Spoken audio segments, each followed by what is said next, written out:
আসসালামু আলাইকুম। অনেকেই আমার কাছে মীর মুগ্ধর কবরের অবস্থান জানতে চেয়েছেন। এটা হচ্ছে 10 নম্বর সেক্টর বান্নারটেক কামারপাড়া কবরস্থানে। যাদের সন্দেহ যে মুগ্ধ আসলে মারা যায় না, নিজের হাতে তো কবর দিয়ে গিয়েছি, আল্লাহ তাআলা শহীদ হিসেবে কবুল করুক। এই যে হচ্ছে মুগ্ধর কবর, দেখেন কবর এখনো শহীদের কবর, যে ফুলগুলো এখনো সুশোভিত। ঠিক আছে, আমার ভাইটা শহীদ হয়েছে আলহামদুলিল্লাহ। এই লাশ নিয়ে যারা এই রাজনীতি করতেছে, আল্লাহ তাআলা এদের লাশ এমনভাবে করুক যাতে কখনো খুঁজে পাওয়া না যায়। মুগ্ধর লাশ আল্লাহ হেফাজত করুক, কবর হেফাজত করুক আল্লাহ। এবং পাশাপাশি আরেকজন শহীদের কবর আছে, শহীদ রিদওয়ান শরীফ রিয়াদ জয়। পাশাপাশি 2 শহীদ ভাই আমার, যারা 24-এর বৈষম্য বিরোধী আন্দোলনে মারা গেছে, শহীদ হয়ে গেছে। আল্লাহ তাআলা ওদের কবুল করুক। আর এই যে আমার কলিজার ছোট ভাই এই মুগ্ধর এই যে কবর, তো যাদের সন্দেহ হয় যে মুগ্ধ মারা যায় নাই, এগুলো আসলে মানুষের যাতে পড়ে না কোনো। আল্লাহ তাআলা দিনের বুঝ দেখ সবাইরে, এই দোয়া করি। মুগ্ধর কবর এই যে লাইভে দেখাই দিলাম, ইনশাআল্লাহ এরপরে আর কেউ আমার এই ব্যাপারে কোনো প্রশ্ন করে বিব্রত করবেন না। আসসালামু আলাইকুম। মুগ্ধ ভাই, হ্যাঁ তাকাও।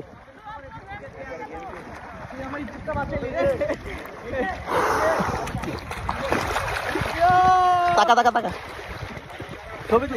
ছবি তুলতেছি ভিডিও সহ। এত পানি এখানে বুঝছো, আমি না ডুবেই যাচ্ছি। দেখবা এই যে দেখো,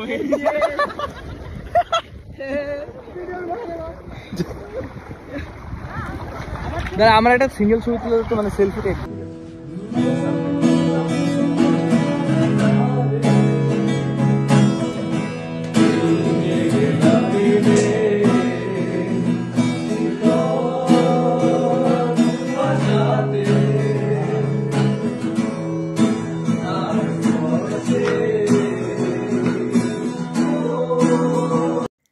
রাসূল সাল্লাল্লাহু আলাইহি ওয়াসাল্লাম বলেছিলেন, সবচেয়ে উত্তম সদকা হলো মানুষকে পানি পান করানো।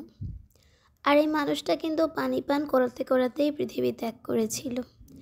তবুও এই মানুষটার মৃত্যু নিয়ে মানুষের এত সংশয়।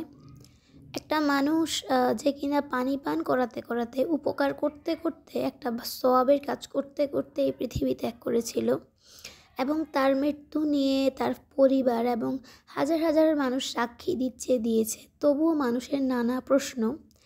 কারণ ভিডিওটা করেছি আমার চ্যানেলে মুগ্ধকে নিয়ে অনেক ভিডিও আছে, তো বিভিন্ন ভিডিও থেকে আমি এখনও কমেন্ট পাই যে লাশের ছবি দেখান প্রমাণ থাকলে কেন ওনার বার্থ সার্টিফিকেট দেখাচ্ছে না, ওনার ডেথ সার্টিফিকেট দেখাচ্ছে না, ওনার জন্ম নিবন্ধন দেখাচ্ছে না।